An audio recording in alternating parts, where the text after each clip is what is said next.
பாருங்க எங்க தம்பி கைத்து மேல நடிக்கிறான். கைத்து மேல கரெக்டா தான் இருக்கான்.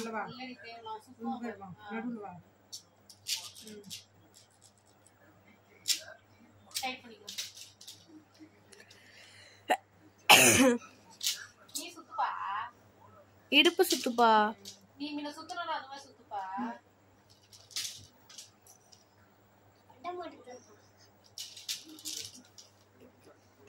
பண்ணு பண்ணு இடுப்பு சுத்து.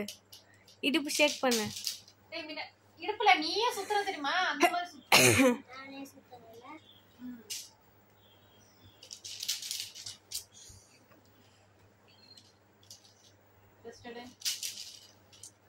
ஓகே அஸ்னேகா காமிச்சு.